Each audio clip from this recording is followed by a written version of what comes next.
الحمد للہ وکفا وسلام علی عبادہ الذین اصطفى اما بعد اعوذ باللہ من الشیطان الرجیم بسم اللہ الرحمن الرحیم یا ایھا الذین آمنوا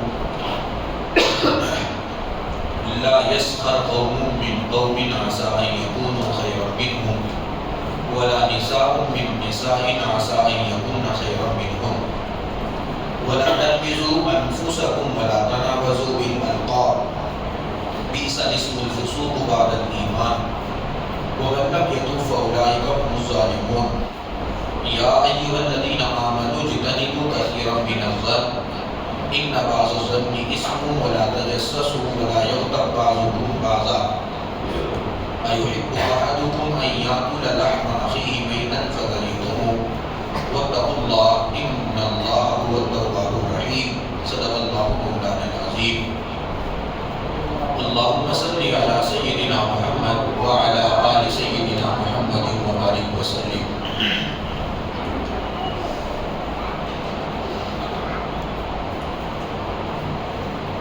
چھبیسویں پارے کی سورہ حجرات کی یہ دو آیت ہیں، 11ویں اور 12ویں آیت. ان دونوں آیتوں میں اللہ تعالیٰ نے معاشرت کے 6 اصول بیان فرمائے آپس میں زندگی گزارنے کے. اگر آپ محبتوں کے ساتھ محبتوں بھری زندگی گزارنا چاہتے ہیں، جو اللہ چاہتے ہیں کہ میرے بندے آپس میں محبتوں بھری زندگی گزاریں، جیسے ماں باپ چاہتے ہیں کہ سارے بچے مل جل کے رہیں. بچے جب آپس میں جھگڑتے ہیں بہن بھائی تو ماں باپ کو تکلیف ہوتی ہے.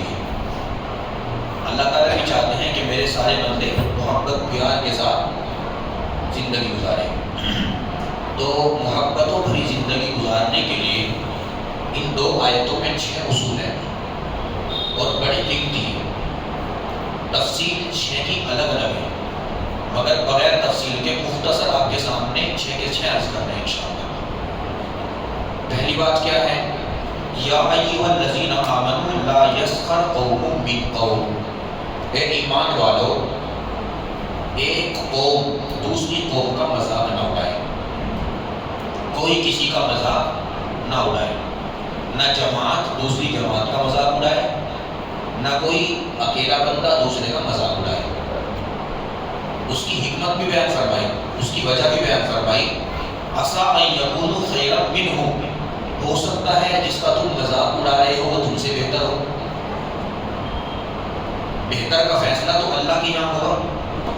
تو جس کو آپ نے کمتر سمجھ کے حقیر سمجھ کے جس کا آپ نے مذاق بنایا، ہو سکتا اللہ کے یہاں وہ زیادہ عزت والا ہو، وہ اللہ کا ولی ہو، وہ اللہ کا دوست ہو. اللہ تعالیٰ نے اپنے ولیوں کو تو عام انسانوں میں چھپا رکھا ہے نا.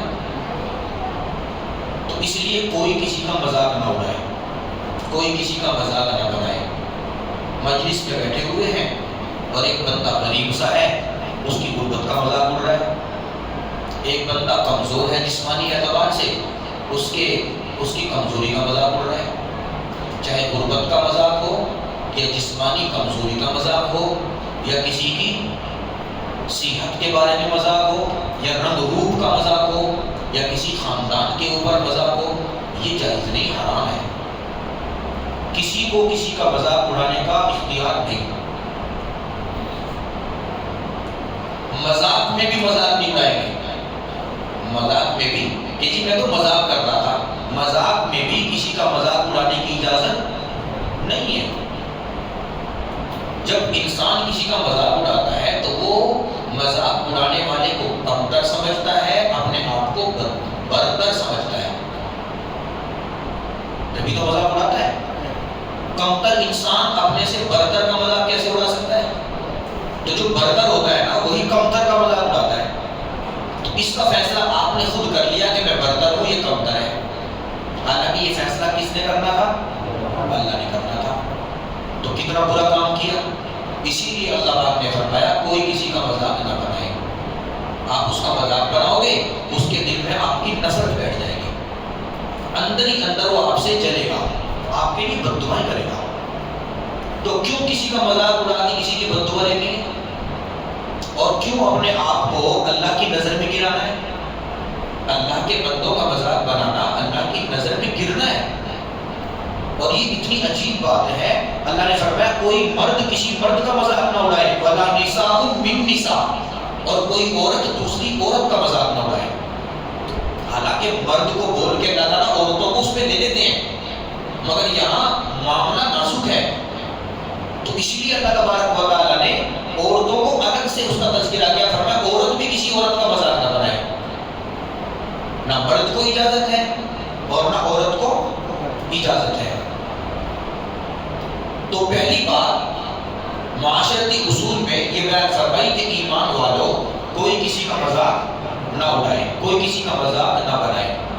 دوسری بات ارشاد فرمائی وَلَا تَلْمِزُوا أَنفُسَكُمْ، اور تم اپنے آپ کو، ترجمہ یہ تم اپنے انفسکم، اپنے آپ کو عیب نہ لگاؤ، اپنے آپ کو عیب نہ لگاؤ. جیسے فرمایا وَلَا تَقْتُلُوا أَنفُسَكُمْ، کوئی اپنے آپ کو قتل نہ کرے.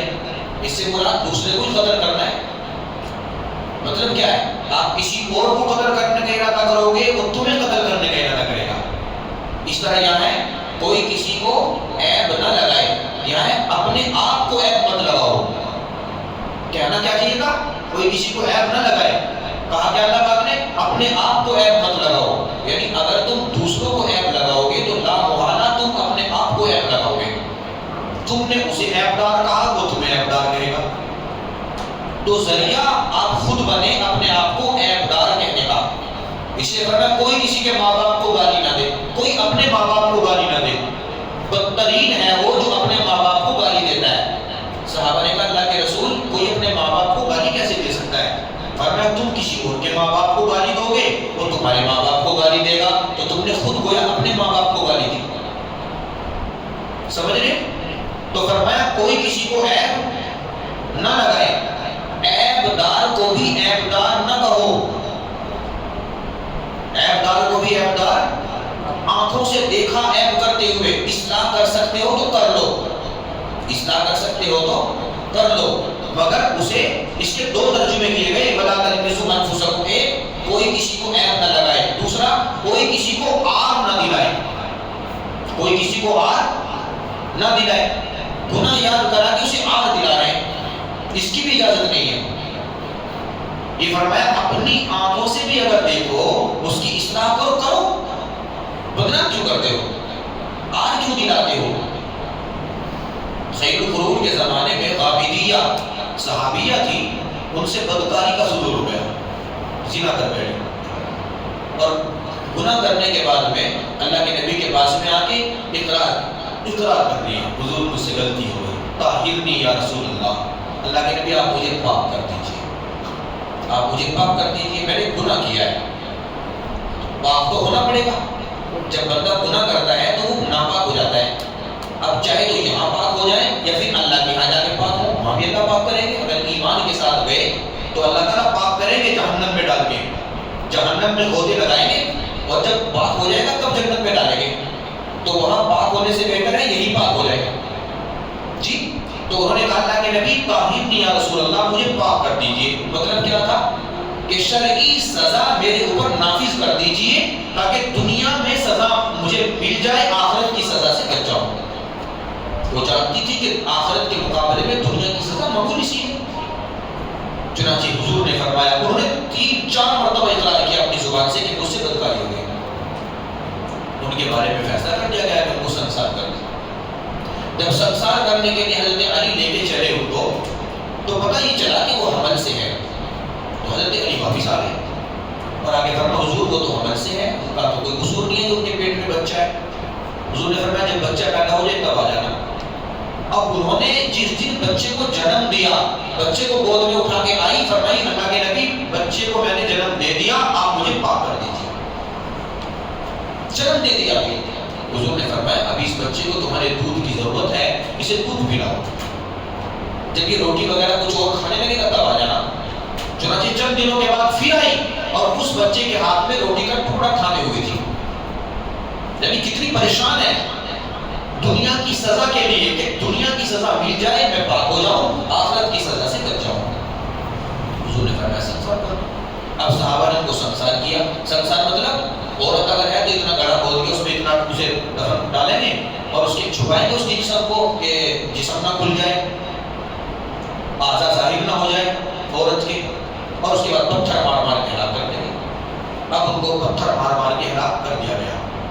یعنی شرعی سزا جو زنا کی دنیا میں ہوتی ہے اس سزا کے لیے اپنے آپ کو پیش کر رہی ہے آخرت کی سزا سے بچنے کے لیے. سمجھ میں آ رہی؟ وہ یہ بھی کر سکتی تھی کہ وہ اللہ سے توبہ کر لیتی, اللہ تعالیٰ توبہ بھی قبول کر لیتے, مگر بس ان کے دماغ میں یہ بات آئی کہ میں نے شرعی سزا کے لیے اپنے آپ کو پیش کرنا ہے. اچھا, نبی صلی اللہ علیہ وسلم کی عادت یہ تھی کہ جب کوئی اپنے آپ کو پیش کرتا تھا شرعی سزا کے لیے, اقرار کرتا, تو اللہ کے نبی سزا دیتے تھے. فاطمہ بنت قیس آئی تھی نا, ان کو لایا گیا کہ چوری کی ہے اس نے, اور گواہوں نے گواہی دی, ان کے ہاتھ کاٹنے کا حکم دے دیا گیا. چوری پر تو ہاتھ کٹتا ہے, ہاتھ کاٹنے کا حکم دیا. جب ان کا ہاتھ کٹ رہا تھا تو اللہ کے نبی کی آنکھوں میں آنسو تھے, حضور رو رہے تھے. صحابہ نے کہا حضور اگر آپ کو صدمہ لگا, تکلیف پہنچ رہی ہے تو آپ سزا نہ دیتے, معاف کر دیتے. فرمایا بدترین ہے وہ منصف, وہ قاضی جو شرعی سزا کو معاف کر دے.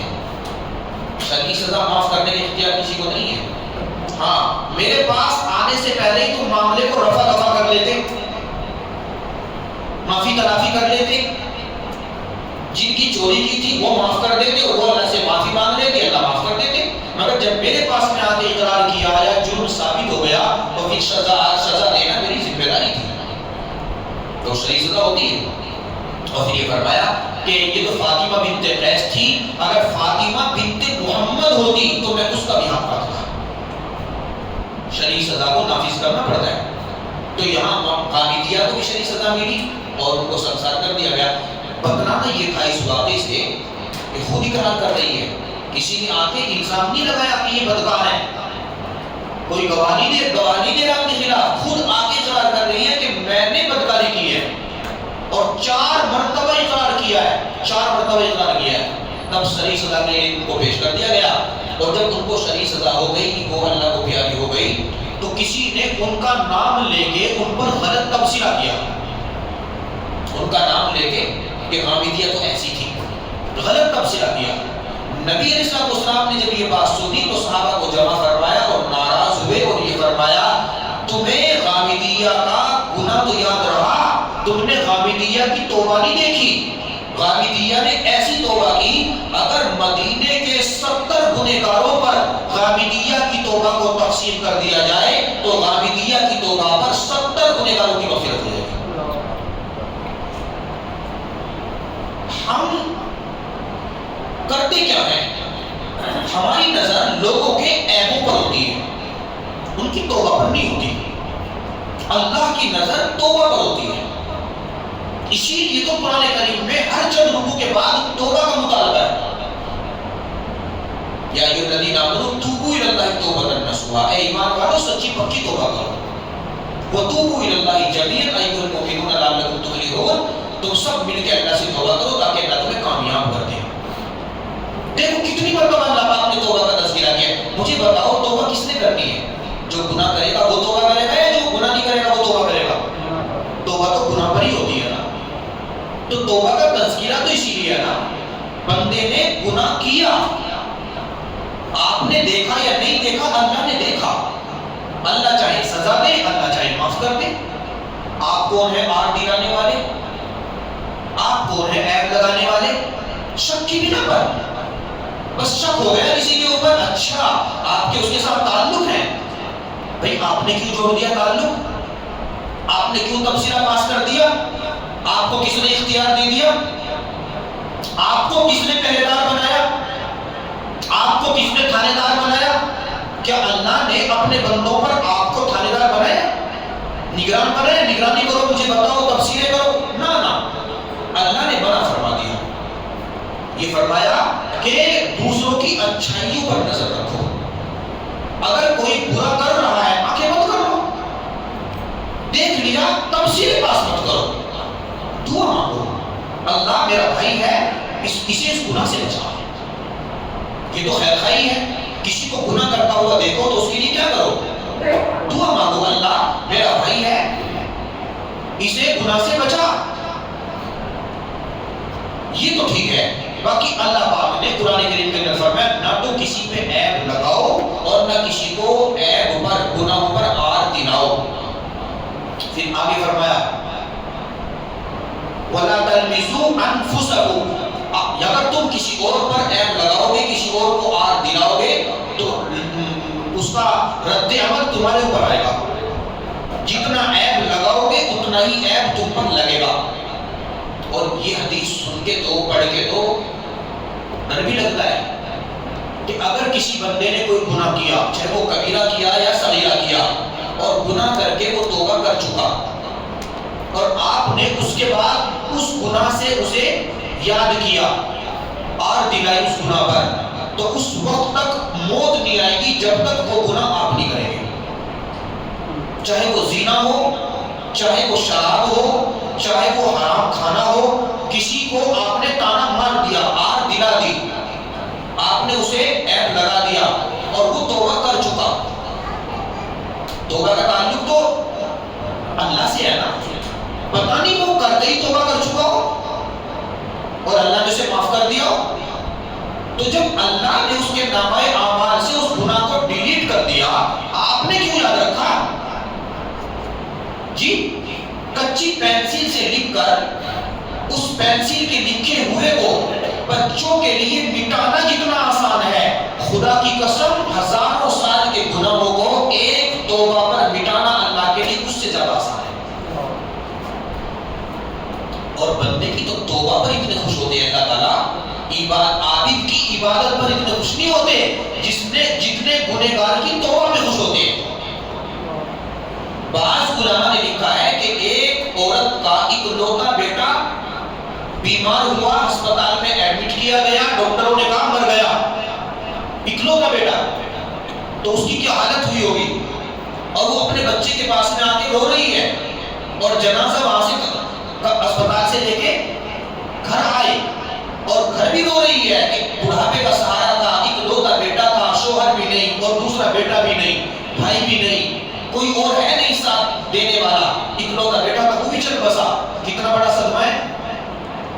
اس کے کفن کا انتظام کیا جا رہا ہے، اس کو غسل دیا جا رہا ہے، خوشبو لگائی جا رہی ہے، جنازہ تیار ہو گیا، اب اس کو رخصت کرنے کے لیے جنازے کو اٹھانے کی تیاری ہے، اور یہ آخری دیدار کر رہی ہے ماں، آخری بالکل مایوس ہو چکی ہے کہ بچہ گیا، مر گیا، کفن بھی پہنا دیا، غسل بھی دے دیا، اب یہ چہرہ دوبارہ نظر نہیں آئے گا۔ آخری دیدار کر رہی تھی اور اٹھانے والے اٹھانے کے لیے تیار تھے، اچانک اس بچے نے آنکھ کھول دی، اچانک اس بچے نے اور اٹھ کے بیٹھ گئے اور کہتا امی آپ کیوں رو رہی ہو؟ میں تو زندہ ہوں، میں کہاں چھوڑ کے جا رہا ہوں؟ مجھے بتاؤ اس ماں کی خوشی کا کیا حال ہوگا؟ اس ماں کی خوشی کا کوئی اندازہ لگا سکتا ہے؟ علماء نے لکھا ہے کہ اس ماں کو اس بچے کی طرف سے جو مایوسی ہو چکی تھی، اچانک دوبارہ اس کو زندہ دیکھ کے اپنے سامنے اور اس کی زبان سے امی کا نام سن کے اس ماں کو جتنی خوشی ہوئی ہے، اللہ تعالیٰ کو گنہگار کی توبہ پر اس سے زیادہ خوشی ہوتی ہے۔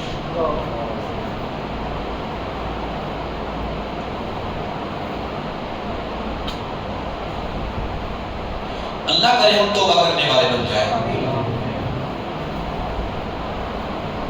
اسی لیے کہا کہ شیطان جب گناہ کراتا ہے تو توبہ کرنے میں جلدی کر لیا کرو، عجل التوبہ قبل الموت، عجل التوبہ قبل الموت۔ ایک مرتبہ گناہ ہو گیا توبہ کر لو، توبہ کا مطلب اللہ نہیں کروں گا، بالکل نہیں کروں گا، پھر کرا دیا بدبخت نے، پھر کر لو فوراً، اس نے پھر کرا دیا پھر کر لو، اس نے پھر کرا دیا پھر کر لو، پھر کرا دیا پھر کر لو۔ چلو اپنے نبی سے پوچھو اللہ کتنی مرتبہ اللہ معاف کر دیں گے؟ فرمایا ایک دن میں 70 مرتبہ گناہ کرو گے، 70 مرتبہ معافی مانگو گے، اللہ معاف کر دیں گے۔ کیوں مایوس ہوتے ہیں؟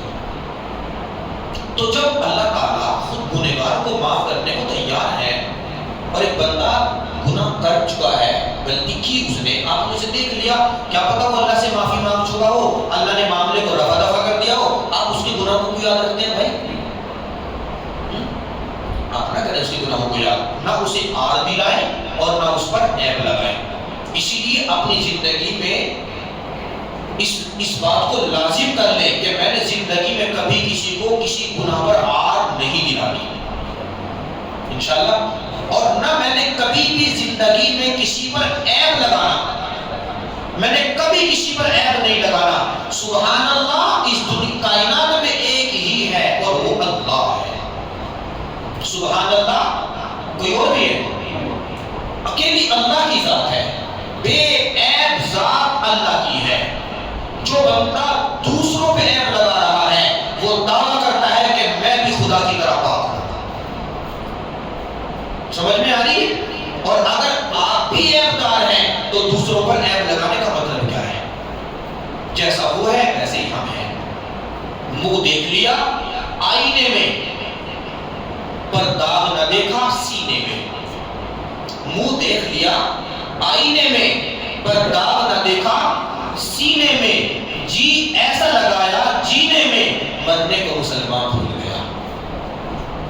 اگر مرنا یاد ہوتا تو جتنا چہرے کو دیکھتا ہے اتنا سینے کو دیکھتا ہے، دل کو دیکھتا کہ اندر کتنے داغ ہیں گناہوں کے، پھر دوسروں پہ نظر نہ جاتی، پھر اپنے سینے پر اور اپنے گناہوں پہ نظر جاتی۔ سمجھ رہے؟ تو اسی لیے یہ ایک اصول بتایا کہ کوئی کسی پر عیب نہ لگائے اور کوئی کسی کو آڑ نہ دلائے۔ تیسری بات ارشاد فرمائی وَلَا تَلْمِزُوا أَنفُسَكُمْ وَلَا تَنَابَزُوا بِالْأَلْقَابِ، کسی کو برے لقب سے یاد نہ کرو، کسی کو برے لقب سے یاد۔ بِئْسَ الِاسْمُ الْفُسُوقُ بَعْدَ الْإِيمَانِ، ایمان لانے کے بعد میں جو نام اس کا ایک اچھا تجویز کیا گیا، ایمان لانے سے پہلے پتہ نہیں سو کیا کہا جاتا تھا، چھوڑ دو، ایمان والا ہے، اچھا نام کیا ہے اسی نام سے پکارو، ایسے نام سے اسے مت پکارو جو نام اس کو پسند نہیں ہے، جو نام برا لگتا ہے، جس نام کو سن کر ہنسی آتی ہے، یا کوئی لنگڑا ہے تو اسے لنگڑا کہہ دینا، کوئی کانا ہے تو اس کو کانا کہہ دینا، جی اس طرح سے کسی ایسے نام سے لقب سے اسے یاد نہ کرو کہ اسے برا لگے۔ وَلَا تَنَابَزُوا بِالْأَلْقَابِ، نبی علیہ السلام نے اپنے صحابہ کرام کو نام رکھے، لیکن کتنے پیارے نام رکھے۔ ابو بکر کو کہا صدیق، ابو بکر کیا کہا؟ عمر فاروق کو کہا، عمر کو کہا فاروق اعظم، ہے نا۔ حضرت حمزہ کو کہا اسد اللہ، خدا کا شیر۔ حضرت خالد بن ولید کو کہا سیف اللہ، اللہ کی تلوار۔ ابو عبیدہ بن جراح کو کہا امین الامت، امت کا امین۔ جب اللہ کے نبی کسی کو نام سے الگ کسی اور نام سے پکارتے، ایسے پیارے پیارے نام۔ اسی لیے حضرت عائشہ کو اللہ کے نبی جب پیار سے پکارتے تھے تو یا حمیرہ، کہ سننے والی کو سن کے مزہ آ جائے۔ آپ نے بچے کا ایک نام رکھا اور ایک آپ نے گھر میں رکھا، وہ منٹو پپن ایسے نام نہیں رکھنے، بگڑے ہوئے نام، اچھا نام کہ بچے کو سن کے مزہ آ جائے۔ نام میں بھی مٹھاس ہو، زبان میں بھی مٹھاس ہو، اور بچہ اس نام کی اور اس لہجے کی لذت بار بار محسوس کرے۔ ابا جان کتنے پیارے نام سے پکارتے ہیں، شوہر بیوی اس نام کی لذت، اس کی مٹھاس محسوس کرے۔ کب آئے گا میرا شوہر آفس سے دکان سے، مجھے اس نام سے پکارتا ہے، مزہ آتا ہے جی۔ تو اچھے نام سے پکاریں گے، سامنے والے کا دل خوش ہوگا، اور جب اس کا دل خوش ہوگا تو آپ کے گناہ معاف ہوں گے۔ حدیث سنائی تھی نا، بچے کا آپ نے اپنے بچے کا دل خوش کیا، اپنی بیوی کا دل خوش کیا، اپنی ماں کا دل خوش کیا، اپنے باپ کا دل خوش کیا، اپنے بہن بھائی کا دل خوش کیا، اپنے دوست کا دل خوش کیا، اور گناہ معاف کرا دیا، ہے نا، گناہ معاف کرا دیا، اور نیز اس کے دل میں آپ نے جگہ بنا لی، اپنی عقیدت پیدا کر لی، عقیدت۔ مجھے بتائیں کسی کو برے لقب سے یاد کیا وہ نفرت کرے گا محبت کرے گا؟ اچھے نام سے یاد کیا، نرم لہجے میں یاد کیا، اچھے نام سے پکارا تو نفرت کرے گا محبت کرے گا؟ معتقد ہو جائے گا، معتقد ہو جائے گا۔ صحابہ کرام اللہ کے نبی کی اتنے کتنے پیارے نام سے پکارتے تھے. اس نے فرمایا فلا تنابزوا بالالقاب، ایک دوسرے کو برے لقب سے نہ پکارو. اگلے آیت میں فرمایا یہ 3 بات ہو گئی. اگلی آیت میں فرمایا یا ایھاالذین آمنوا اجتنبوا کثیرا من الظن، اے ایمان والو زیادہ گمان لگانے سے بچو. کسی کے بارے میں زیادہ گمان مت سوچا کرو. کسی کے بارے میں زیادہ سوچنا اچھی بات. سوچو گے تو سوچ 2 طرح کی ہوگی، یا تو اچھی یا بری. اچھی سوچ شیطان سوچنے نہیں دیتا، لامحالہ بری سوچ سوچو گے. اس لیے کہ اللہ فرماتے ہیں ان بعض الظن اسم، اکثر گمان تو گناہ ہوتے ہیں. اکثر جو انسان سوچتا ہے نا دوسروں کے بارے میں وہ غلط ہی سوچتا ہے، تو سوچنے پر بھی گناہ ملتا ہے. تو اس لیے یا تو سوچو مت کسی کے بارے میں، گمان مت لگاؤ، اور نہیں لگاؤ تو اچھا لگاؤ. جیسے اللہ مسیح کی سختی نے وہ لگایا دونوں بہن بھائیوں کے بارے میں، تھا کیا اور سوچ کیا رہے تھے. تو سوچ کے بندہ گناہ لگا لیتا ہے. فرمایا نہیں، کسی کے بارے میں سوچو اچھا سوچو. یہاں تک فرمایا علماء نے کہ اگر کوئی رمضان کے مہینے میں ہوٹل سے نکل گیا ہے تو بھی یہ مت سوچو کہ کھا کے آیا ہوگا، کسی کام سے گیا ہوگا. شراب خانے سے کسی کو نکلتا ہوا دیکھو تو بھی یہ خیال مت لاؤ کہ وہ شراب پی کے آیا ہوگا، نہ کسی کام سے گیا ہوگا. شہد والی مکھی بنو، شہد والی مکھی پھول پہ بیٹھتی ہے شہد بناتی ہے. پاخانے کی مکھی نہ بنو، پاخانے میں غلاظت میں بیٹھتی ہے، اس کی دماغ میں گندگی ہوتی ہے. سوچ انسان کو بتاتی ہے یہ انسان اچھا ہے کہ برا ہے. اگر یہ اچھا سوچتا ہے تو یہ معاشرے کا عزت دار فرد ہے، اور اگر یہ غلط سوچتا ہے، برا سوچتا ہے، معاشرے کا بدترین گندا انسان ہے. تو ہم نے کیوں سوچ سوچ کے گندا بننا اللہ کی نظر میں؟ ہم اچھا بنے. اسی لیے ہم جب گمان لائیں کسی کے بارے میں، چاہے میرا دوست ہے، چاہے میرا پڑوسی ہے، چاہے پڑوسن ہے، گھر والے ہیں، باہر والے ہیں، دور کے ہیں، قریب کے ہیں، حتیٰ کہ اگر دشمن بھی ہے اس کے بارے میں بھی بدگمانی نہ کرو. آپ اس کے بارے میں بدگمانی کرو گے، دشمن ہے تو آپ نے تو اس کا فائدہ کر دیا، فائدہ کیا نا. عشاء کی نماز پڑھ کے نکلے، آپ نے دشمن کے بارے میں بدگمانی کی ہے تو عشاء کی نماز کا ثواب آپ نے ٹرانسفر کر دیا. کتنی بڑی بیوقوفی ہے کہ نماز میں پڑھوں ثواب کسی اور کو. امام اعظم ابو حنیفہ رحمۃ اللہ علیہ فرمایا کرتے تھے کہ اگر میں نے کسی کو برا بھلا کہنا ہے، کسی کے بارے میں غلط سوچنا ہے، کسی کی غیبت کرنی ہے، تو بس دنیا میں اپنی ماں کی غیبت کروں گا.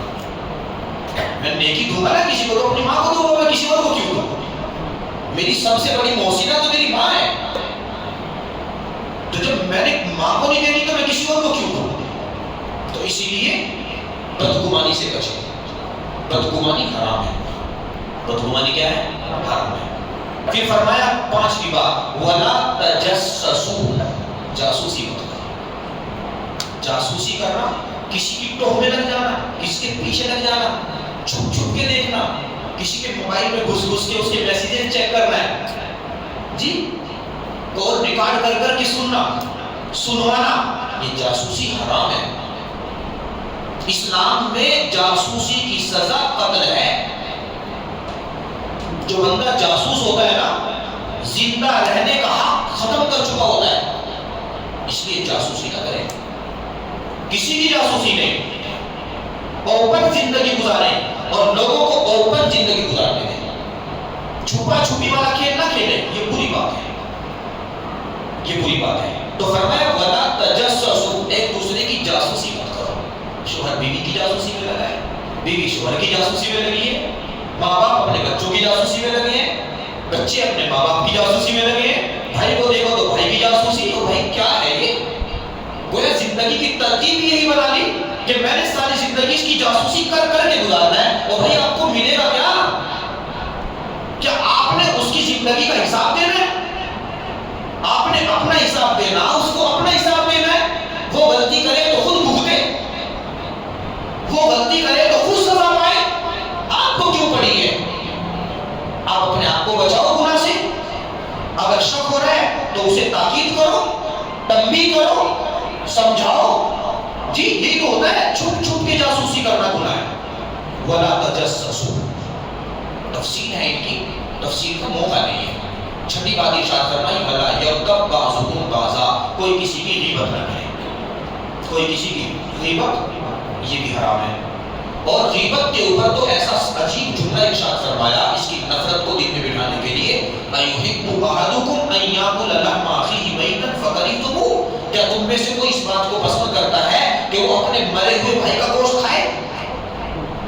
مرے ہوئے بھائی کا گوشت، مرے ہوئے بھائی کا تو دور، کوئی زندے کا گوشت نہیں کھا سکتا. انسان کا گوشت کوئی کھا سکتا ہے، پھر بھائی کا گوشت، اور وہ بھی مرنے کے بعد میں.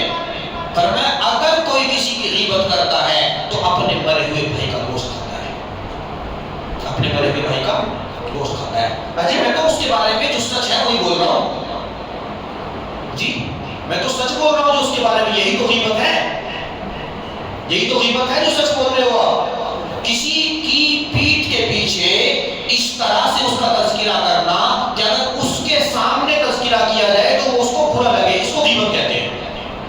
وہ برائی اس کے اندر موجود ہے، اس برائی کو جو موجود ہے آپ بیان کر رہے ہیں دوسروں کے سامنے بیٹھ کے، یہ تو غیبت ہے. اور لوگ شوق سے کہتے ہیں جی میں تو بالکل سچی بات بول رہا ہوں. آپ کو کس نے کہا سچی بات بولنے کے لیے کسی کے بارے میں؟ کسی نے بھی نہیں کہا نا. فرمایا اگر اس کے اندر وہ برائی نہ ہوتی اور اس برائی کا تذکرہ ہوتا تو یہ تہمت تھی. یہ کیا ہے؟ تہمت. اور اس کے اندر وہ برائی ہے اور اس برائی کو آپ نقل کر رہے ہو کسی مجلس میں، کسی کے سامنے، اس کی غیر موجودگی میں، کسی کی غیر موجودگی میں اس کا تذکرہ ایسے کرنا کہ اگر وہ سنے یا وہ اس مجلس میں ہو تو اسے برا لگے، یہی غیبت ہے، یہ حرام ہے. سمجھ رہے ہو حدیث پاک میں کتنا سخت لفظ ہے، یا اللہ سن کے بھی حیرانی ہوتی ہے. کوئی پاک صاف زندگی گزارنے والا تصور کر سکتا ہے بدکاری کرنے کا؟ جی پاک صاف زندگی گزارنے والا تصور کر سکتا ہے بدکاری کرنے کا کہ میں بدکاری کر سکتا ہوں؟ غیبت کرنے والے کے بارے میں فرمایا الغیبت اشد من الزنا، غیبت گناہ کے اعتبار سے زنا سے بھی بدتر ہے. غیبت برائی کے اعتبار سے زنا سے بھی بدتر ہے. اب مجھے بتاؤ کوئی مجلس میں بیٹھ کے ماں کے سامنے، باپ کے سامنے، بھائی کے سامنے، مسجد میں بیٹھ کے کوئی زنا کر سکتا ہے؟ اور اس مسلمان کی کیسی شامت آئی کہ ماں کے پاس میں بیٹھ کے زنا سے بدتر کام کر رہا ہے، مسجد میں بیٹھ کے غیبت کر رہا ہے، زنا سے بدتر کام کر رہا ہے. یہ تو پیارے نبی نے فرمایا نا. تو اگر زنا والے یا زنا سے بدتر گناہ سے بچنا ہے تو غیبت سے اپنے آپ کو بچائیں. اسی لیے کہا گیا زبان سے کوئی لفظ نکالنے سے پہلے اللہ والوں نے کتنی قیمتی باتیں ارشاد فرمائی. فرمایا پہلے تولو پھر بولو، پہلے تولو. بغیر سوچے سمجھے بولتا ہے بکتا رہتا ہے تو یہ ہمیشہ پچھتاتا ہے. اللہ پاک نے زبان کو 32 تالوں کے اندر بند کیا ہے. 32 دانت ہے نا، 32 دانت کے اندر اتنے کافی کا، اور اس کے اوپر ایک ہونٹ بھی لگا دی دونوں. ذرا بولنے کے لیے ہونٹ بھی کھولنے پڑیں گے، 32 دانت کھولنے پڑیں گے. جتنی دیر ہونٹ اور دانت کھولنے میں لگے گی اتنی دیر تو سوچ لو کیا بول رہے ہو. اور بعض بندوں کو بک بک بک بک بک بک کرنے کی عادت ہوتی ہے، وہ خود نہیں پتا ہوتا کیا بک رہے ہیں. اور بعض دفعہ ان کو بتایا جائے کہ آپ نے یہ بولا ہے، کہ اچھا میں نے بولا ہے. یعنی اتنا غافل ہے کہ سامنے والے کو سن رہا ہے اور اس کے کان سب سے قریب ہے، یہ اپنی زبان سے نکلنے والی بات کو خود نہیں سن پا رہا ہے. غیبت پہ غیبت کر رہا ہے، غیبت پہ غیبت کر رہا ہے، تہمتیں لگا رہا ہے، زبان کو بے لگام کر رکھا ہے. ایمان کو سب سے زیادہ خطرہ زبان سے ہوتا ہے. جی حضور علیہ السلام نے ایک بار ارشاد فرمایا تمہیں پورے دین کا خلاصہ بتاؤں، تمہیں پورے دین کا خلاصہ بتاؤں. صحابہ کرام کو اللہ کے نبی نے فرمایا جی اللہ کے نبی بتلا دیجیے. تو حضور نے اپنی زبان باہر نکالی، ایسے پکڑ کے فرمایا یہ پورے دین کا خلاصہ ہے، یہ زبان پورے دین کا خلاصہ ہے. اب اگر دیکھو تو زیادہ گناہ یہ تو کرا رہی ہے، معاشرے کو برباد کر رکھا ہے، معاشرے کو کے لیے ناسور بن گئی ہے، معاشرے میں آگ لگی ہوئی ہے. زبان کے دو بول، میٹھا بول لو یا کڑوا بول لو، نرم بول لو یا سخت بول لو، زبان تو بنی ہے. لیکن زبان سے جتنے الفاظ نکلیں گے اللہ کے یہاں حساب دینا پڑے گا. ما یلفظ من قول الا لدیہ رقیب عتید. اللہ تعالیٰ ہماری زبان کی حفاظت فرمائے اور ان گناہوں سے بچ کر نیکوکاری کی زندگی گزارنے کے اللہ ہم سب کو توفیق نصیب فرمائے. دوسری تاثرات ہے، تاثرات میں جاگنے کا اہتمام کریں. جی روڈوں پہ گھومنے سے، مسجدوں میں بیٹھ کے ادھر ادھر کی بات کرنے سے بچائیں اپنے آپ کو. بہت مبارک رات ہے. ایک رات کی عبادت کتنا 1000 مہینوں کی عبادت سے افضل ہے، 83 سال کی عبادت سے افضل ہے. اس لیے رات کا اگر پوری رات عبادت میں نہیں گزار سکتے تو کچھ وقت تو گزاریں اور مختلف قسم کی عبادت کریں. تھوڑی سی نماز پڑھ لیں، تھوڑا قرآن پڑھ لیں، تھوڑی تسبیح پڑھیں، سبحان اللہ، الحمدللہ، اللہ اکبر، درود شریف پڑھیں، لا الہ الا اللہ پڑھیں اور بتائیں اللہ میں نے یہ بھی پڑھ لیا، اللہ آپ کی توفیق سے یہ بھی پڑھا، یہ بھی پڑھا. اللہ اس رات کی برکت سے قبول فرما لیجیے. مراقبہ بھی کریں تھوڑی دیر بیٹھ کے، اللہ سے باتیں کریں اکیلے میں بیٹھ کے، تنہائی میں بند کمرہ کر کے. جیسے بچے اپنے ماں باپ سے بات کرتے ہیں نا، ایسے بات کریں اللہ سے. اپنے گناہوں کو یاد کر کے اللہ کو بتائیں، اللہ میں تیری نعمتیں کھاتا رہا اور میں دن رات تیری نافرمانی میں لگا رہا. اللہ مجھے سمجھ نہیں تھی، اللہ مجھے سمجھ آ رہی ہے، اب میں گناہ نہیں کروں گا، جو کر چکا اللہ معاف کر دو. میں تو اللہ تعالیٰ معاف کرے گا انشاءاللہ. دن نکلنے سے پہلے معصوم ہو جاؤ، پاک ہو جاؤ گے. دن نکلنے سے پہلے جیسے ادھر توبہ ادھر معافی، ادھر توبہ ادھر معافی. یقین کے ساتھ اللہ سے معافی مانگو. بیٹھ کے مراقبہ بھی کرو، اللہ کی یاد، اللہ کو یاد بھی کرو، مناجات بھی کرو، دعائیں بھی مانگو. تھوڑی دیر مراقبہ کرنے پھر دعا کرنے انشاءاللہ. آنکھ بند کرنے گردن جھکا لیں اور اللہ کی یاد میں ڈوب جائیں اور اپنے گناہوں کو یاد کریں. جب انسان سر کی آنکھوں کو بند کرتا ہے تو اس کی دل کی آنکھیں کھلتی ہیں اور اسے اپنا آپ نظر آتا ہے. تو اپنے گناہوں کو یاد کریں، ان پر افسوس کریں اور یہ سوچیں کہ اللہ کی رحمت آ رہی ہے، میرے دل میں سما رہی ہے اور میرا دل اللہ اللہ اللہ کر رہا ہے.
دل مغموم کو مسرور کر دے، دل بے نور کو پر نور کر دے. دل مغموم کو مسرور کر دے، دل بے نور کو پر نور کر دے. فروزاں دل میں شمع طور کر دے، یہ گوشہ نور سے معمور کر دے. فروزاں دل میں شمع طور کر دے، یہ گوشہ نور سے معمور کر دے. میرا ظاہر سنور جائے الہی، میرے باطن کی ظلمت دور کر دے. میرا ظاہر سنور جائے الہی، میرے باطن کی ظلمت دور کر دے. میں وحدت دلا مغمور کر دے، محبت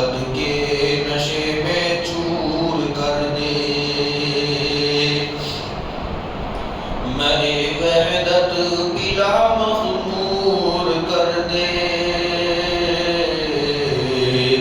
محبت کے نشے میں چور کر دے، نہ دل مائل ہو میرا ان کی جانب جنہیں تیری عطا مغرور کر دے، نہ دل مائل ہو میرا ان کی جانب جنہیں تیری عطا مغرور کر دے، ہے میری گھات میں خود نفس میرا، ہے میری گھات میں خود نفس میرا، خدایا اس کو بے مقدور کر دے، میرا ظاہر سمجھ جائے الہی، میرے باطن کی ظلمت دور کر دے، کس سے مانگوں کہاں جاؤں کس سے کہوں، اور دنیا میں حاجت روا کون ہے، سب کا داتا ہے تو، سب کو دیتا ہے تو، تیرے بندوں کا تیرے سوا کون ہے، کون مقبول ہے کون مردود ہے، کون مقبول ہے کون مردود ہے، بے خبر کیا خبر کس کو کیا کون ہے، جب تلیں گے عمل سب کے میزان پر، جب تلیں گے عمل سب کے میزان پر، جب تلیں گے عمل سب کے میزان پر، تب کھلے گا کہ کھوٹا کھرا کون ہے، تب کھلے گا کہ کھوٹا کھرا کون ہے، کس سے مانگیں کہاں جائیں کس سے کہیں، اور دنیا میں حاجت روا کون ہے، سب کا داتا ہے تو، سب کو دیتا ہے تو، تیرے بندوں کا تیرے سوا کون ہے، دعا کر لیجیے۔ الحمدللہ رب العالمین، اللہم صلی علی سیدنا محمد وعلی آل سیدنا محمد وبارک وسلم۔ پیارے اللہ ہمارے گناہوں کو معاف فرما، صغیرہ کبیرہ گناہوں کو معاف فرما، اللہ جو تنہائی میں گناہ کیے ان کو بھی معاف فرما، اللہ جو لوگوں کے بیچ میں گناہ کیے ان کو بھی معاف فرما، اللہ جو دن کے اجالے میں گناہ کیے ان کو بھی معاف فرما، اللہ جو رات کے اندھیرے میں گناہ کیے ان کو بھی معاف فرما، اے اللہ جو بند قبروں میں گناہ کیے ان کو بھی معاف فرما، اللہ جو گناہ ارادے سے کیے ان کو بھی معاف فرما، اللہ جو بے ارادہ ہو گئے ان کو بھی معاف فرما، اللہ جو گناہ ہمیں یاد ہیں ان کو بھی معاف فرما، اللہ جو گناہ کر کے بھول چکے ہیں ان کو بھی معاف فرما، اللہ سچی پکی توبہ نصیب فرما، اللہ توبہ پر استقامت نصیب فرما، اللہ ہمیں مانگنا نہیں آتا، مانگنے کا ڈھنگ اور سلیقہ نصیب فرما، بن مانگے عطا فرما، اللہ زندگی اجاڑ کے آئے ہیں، پیارے اللہ ہمیں بسا دیجئے، اے اللہ ہمیں یہ دعا مانگتے ہوئے ڈر بھی لگتا ہے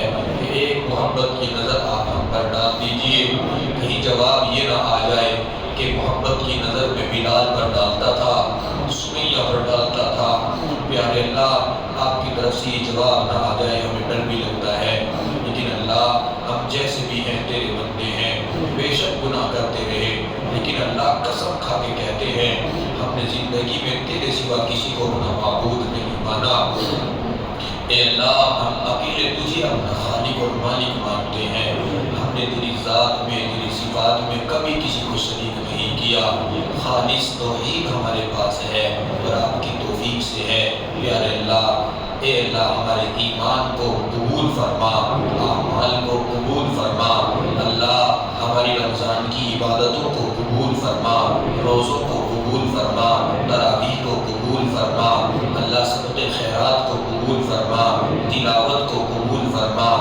اللہ ہمارے ذکر و اذکار کو قبول فرما، دین کی محنت اور خدمت کو قبول فرما، اللہ ہماری حاضری کو قبول فرما۔ اللہ تیرے در پہ آئے بیٹھے ہیں، تیرے گھر آئے بیٹھے ہیں، اللہ اپنا گھر چھوڑ کے آئے ہیں اور پیارے اللہ گھنٹوں سے تیرے دروازے پر بیٹھے ہیں، نمازیں بھی پڑھی ہیں، بے شک بے جان عبادت ہے، مگر اللہ جیسی بھی ہے ہم نے کی ہے۔ اللہ ہم نے قرآن کی تلاوت بھی کی ہے، قرآن پڑھا بھی ہے، سنا بھی ہے، اللہ پاک اس کے بعد تیری محبت میں بیٹھ کر تیرے تذکرے بھی سنے ہیں اور سنائے ہیں۔ اے اللہ ہماری اس مجلس کو قبول فرما، آمد کو قبول فرما، خالی جھولی لے کے آئے ہیں، خالی دامن لے کے آئے ہیں، اللہ ہم کیا لے کے آ سکتے ہیں؟ آپ نے تو خود قرآن کریم میں ہمیں فقیر کہا ہے، یا ایھا الناس انتم الفقراء، اے لوگو تم سب فقیر ہو۔ بے شک اللہ ہم فقیر ہیں، خالی جھولی لے کے آئے ہیں، ہماری جھولی بھر دیجئے۔ اللہ نے قرآن میں کہا ہم کمزوروں کو وَأَمَّا السَّائِلَ فَلَا تَنْهَرْ، کہ اگر سائل تمہارے دروازے پر آئے اسے نہ کہو، اسے جھڑکی نہ دو۔ اللہ ہم سب تیرے بندے سائل بن کر تیرے دروازے پر بیٹھے ہیں، اللہ ہم مغفرت کا سوال کرتے ہیں، اللہ ہمیں جھڑکی نہ دیجئے، اللہ ہمیں نہ کیجئے، اللہ ہمیں محروم نہ کیجئے۔ ہماری سب سے بڑی ضرورت ہماری مغفرت ہے، اللہ سب سے بڑی ضرورت تیری رضا ہے۔ اے اللہ ہم سے راضی ہو جا، اللہ ہم سے راضی ہو جا، اللہ ہم سے راضی ہو جا، اللہ ہمیں ایسا بنا دے کہ ہم تجھے پسند آ جائے۔ پیارے اللہ ہماری زندگی لٹ چکی ہے، برباد ہو چکی ہے، اللہ ہماری زندگی کو بسا دیجئے، بنا دیجئے۔ اللہ ایمان آپ نے عطا فرمایا، ایمان کی قدر نصیب فرما، ایمان کی حفاظت نصیب فرما، نعمت ایمان پر شکر گزاری نصیب فرما، قدردانی نصیب فرما۔ پیارے اللہ من چاہے زندگی سے نکال کر رب چاہے زندگی نصیب فرما۔ اللہ ہمارے والدین کی مغفرت فرما، جن کے والدین حیات ہیں ان کی عمر میں برکت عطا فرما۔ پیارے اللہ جن کی اولاد نافرمان ہے فرما بردار بنا، ان کی آنکھوں کی ٹھنڈک بنا، ہمیں اپنے والدین کی خدمت نصیب فرما، بڑوں کا ادب نصیب فرما، چھوٹوں پر شفقت نصیب فرما، ازدواجی زندگی میں سکون نصیب فرما، اللہ ازدواجی زندگی میں سکون نصیب فرما، اللہ گناہوں سے حفاظت فرما، اللہ گناہوں سے حفاظت فرما، نفس مغرور سے حفاظت فرما، شیطان مردود سے حفاظت فرما، برے دوستوں سے حفاظت فرما، بری مجلس سے حفاظت فرما، اچھے لوگوں کا ساتھ نصیب فرما، اچھے لوگوں کی صحبت نصیب فرما۔ پیارے اللہ اچھے لوگوں کی صحبت نصیب فرما۔ اللہ ہم تو اصحاب کہف کے کتے کی طرح ہیں، تیرے لوگ نیک لوگوں کے بیچ میں بیٹھ کر امید کرتے ہیں۔ پیارے اللہ ہماری مغفرت فرما، اللہ ہماری مغفرت فرما، اللہ ہماری مغفرت فرما۔ اللہ کوئی عمل نہیں ہے جس کو پیش کر سکے، اللہ بس تیری رحمت سہارا ہے۔ پیارے اللہ اپنی مہربانی فرما کر ہماری مغفرت فرما۔ اے اللہ پاکیزہ زندگی نصیب فرما، ایمان والی موت نصیب فرما۔ اللہ ہمیں رات کے اندھیرے سے ڈر لگتا ہے، اے اللہ جب زندگی گزار کے قبر میں جائیں گے تو پیارے اللہ وہاں ہمارا کیا حال ہوگا؟ اللہ دو بندوں کے سامنے ہمیں ڈانٹ دیا جائے تو اللہ ہماری روح کانپ جاتی ہے۔ اللہ گناہوں کی وجہ سے اگر حشر کے میدان میں آپ ناراض ہو گئے تو ہمارا کیا حال ہوگا؟ پیارے اللہ اپنی ناراضگی سے بچا، ناراضگی والے کاموں سے بچا۔ پیارے اللہ تیرے نبی کی سنت کے مطابق زندگی گزارنا نصیب فرما، شریعت و سنت کے مطابق ہمارے گھر کے ماحول کو بنا، ہمارے گھروں کو نبی اسلام کی سنتوں کا گہوارہ بنا، مسکن بنا۔ پیارے اللہ ہم نے جو مانگا ہے وہ بھی عطا فرما، جو مانگنے سے رہ گیا مانگنا چاہیے تھا اپنے فضل و کرم سے عطا فرما۔ اللہم صلی وسلم وبارک علی حبیبک محمد وآلہ واصحابہ اجمعین برحمتک یا